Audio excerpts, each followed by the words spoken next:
नमस्कार cook Masti channel को मु आपण मन को बहुत बहुत स्वागत करुछि। आज मु आपण मन का पई नै के आसी छी ब्रेड रो गोटी बहुत ही स्वादिया क्रिस्पी चटपटा रेसिपी। आशा करुछि ए रेसिपी छुआठु नै कि बड़ मन को बहुत ही पसंद आसीबो। आपण माने वीडियो को प्रथम रु शेष पर्यंत देखंतु आ ए रेसिपी को ट्राई करंतु। आ जदी पसंद आसुछि ए रेसिपी ताहाले लाइक करिबा पई जमारु भूलिबेनी।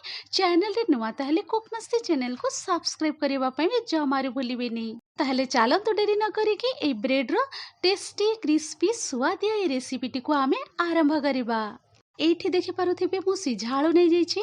आलू को प्रथमे भल भाबरे धोइके ताको मु सिझे देइथिली। सिझी गला परे तार चोपा काढिके मु एम्ति बहुत भल भाबरे मु मैश करि देइछि।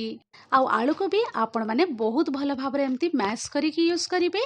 तो चलंतु आलू चकटा रेडी हे जाइछि। एबे आमे एठी ऐड करि देबा बाकी जिनिस सब। तो आलू को ये भल भाव मु चकटी नहीं जाइए देखि पारुथिबे। तो चलतु ये मु प्याज ऐड कर दउछि। बड़ साइज रो गोटे प्याज को मु एम्ति छोटो छोटो चॉप कर देइथिली ताकू ए पॉइंट रे ऐड कर दउछि। कंचा लंका ऐड कर दउछि। आपन को जेतिकी राग दरकार से हिसाब रे आपण माने कंचा लंका ऐड करंतु। आ एठी अदा रसुण को मु ग्रेट करिके नैथिली गोटे छोटो चामच पाखा पाखे ताकू एठी ऐड कर दउछि। अदा रसुण को ग्रेट करिके आपण माने भी ऐड करंतु बहुत ही बढ़िया स्वादिया लागिबो। ता सहित ये आड कर दउछे गाजर को ग्रेट करिके नैथिली ताको गोटे बाउल पाखापाखि छोट बाउल रे ताको आड कर दउछि। तो चलंतु चटपटा स्टफिंग तैयारी करिबा पे एबे आमे किछि ड्राई मसला सब ऐड करि दबा। एठी स्वाद अनुसार प्रथमे लूण ऐड करि दबा।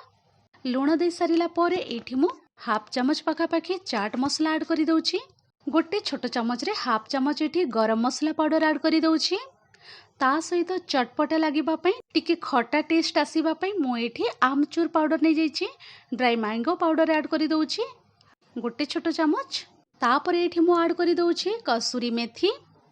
जदि कसूरी मेथी नथिबो ताहले आपण माने एठी धनिया पत्र को मध्ये काटिके ऐड करि परिबे। गोटे छोट चामच एठी कसूरी मेथी ऐड करि दैछि। आ एठी ऐड करि दउछि गोटे छोट चामच ओरेगानो। जदि अवेलेबल अछि ताहले आपण माने ऐड करंतु बहुत ही भल लागिबो। तो चलंतु ओरेगानो ऐड करि सारिला परे आमे बहुत भल भाबरे मिसई दबा सब जिंस को। आ एठी देखि पारुथिबे सब जिंस को भल भाबरे मु मिसई देछि। तो चलंतु याको टिके मु साइड करिकि रखि दउछि। तापरे एठी मु ब्रेड स्लाइस नै जाइछि। आपण माने भी स्लाइस ब्रेड यूज करंतु। तो चलंतु ब्रेड को एबे आमे तार साइड को आमे काटी दबा। एबे मु ब्रेड स्लाइस को साइड करिकि रखि दैछि। आ याको आमे ग्राइंड करिकि नै के आसीबा। तो ये देखि पारुथिबे ब्लेंडर जारे मु भर्ती करि देकी ग्राइंड करिकि नै के आसीछि। आ बहुत भल भाबरे ब्रेड क्रम्स रेडी हे जाइछि। तो चलंतु एई ब्रेड क्रम्स को आमे आलू मिक्सचर रे ऐड करि दबा। आ एठी मु सब ब्रेड क्रम्स ऐड करि दैछि। 2 रु 3 चमच पाखा पाखी हेबो। ब्रेड क्रम्स ऐड करि सारिला परे आहो थरे आमे भल भाबरे मिसई दबा। आ एठी आउ गोटे प्लेट रे मु चीज को ग्रेट करिकि नै जाइछि 2 रु 3 चमच पाखा पाखी। एठी मु ऐड करि दउछि ओरेगानो एम्ति टिके स्प्रिंकल करि दउछि।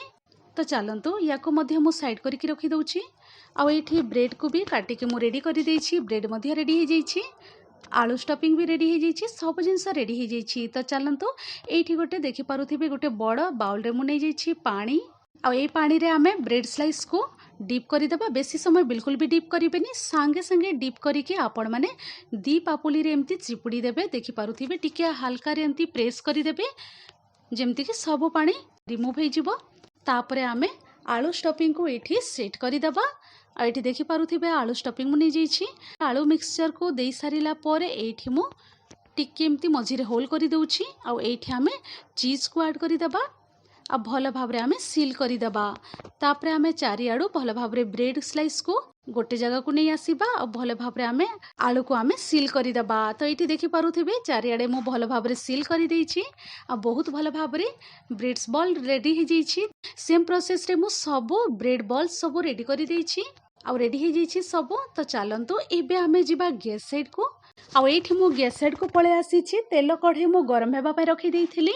मीडियम फ्लेम रे रखि दैछि। तेल पूरा बहुत भल भाबरे गरम हे जाइछि। तो चलंतु केयरफुली एबे आमे ब्रेड बॉल सब डीप करि दबा। आ मने रखिबे मु आउ थरे आपण मानकु कहि दउछि ब्रेड को आलू स्टफिंग दे सारिला परे बहुत भल भाबरे सील करिवे चारिआडू। नहले एम्ति फ्राए कला बेले तार स्टफिंग बाहरी आसीबो। मने रखिबे। तो देखि पारुथिबे एठी मु भल भाबरे सब सील करि दैछि। फ्लेम को रखिदेबा आमे मीडियम फ्लेम रे आ ओल्टा पल्टा करिकी आमे भल भाव रे लाइट गोल्डन ब्राउन हेबा पर्यंत क्रिस्पी हेबा पर्यंत आमे फ्राए करिदेबा। आ इठी देखि पारुथिबे बहुत ही बढ़िया क्रिस्पी हो जाइछि आ पूरा ब्राउन कलर पळे आसीछि, बहुत ही बढ़िया देखा जाउछि। तो चलंतु गोटे बैच एमती रेडी हो जाइछि। सेम प्रोसेस रे आमे सब रेडी करिकी रखिबा। तो याको मु गोटे प्लेट को बाहर करि दउछि। तो चलंतु आपण मानको मु सर्व करिकी देखै दउछि। एमती गोटे प्लेट रे मु नै जाइछि ब्रेड बॉल्स सब। तापरे एठी मु नै जाइछि सर्व करिबा पई टोमाटो सॉस रे ही खाइबा पई बहुत ही बढ़िया लागिबो। तो देखि पारुथिबे बहुत कम समय रे चटपटा ब्रेड आलूर ये रेसिपी रेडी हो जाइछि। आशा करूछि ये रेसिपी आपण मानको निहाती भाबरे पसंद आसीथिबो। आपण माने भी छुआ मानकर टिफिन बॉक्स पई तयारी करंतु, टेस्ट करंतु। आ जदि ये रेसिपी पसंद आसीछि ताहेले आपण माने लाइक शेयर कमेंट करबा पई जमारू भूलिबेनी। चैनल रे नुवा ताहेले कुक मस्ती चैनल को सब्सक्राइब करबा पई जमारू भूलिबेनी। Thanks for watching, bye bye, take care.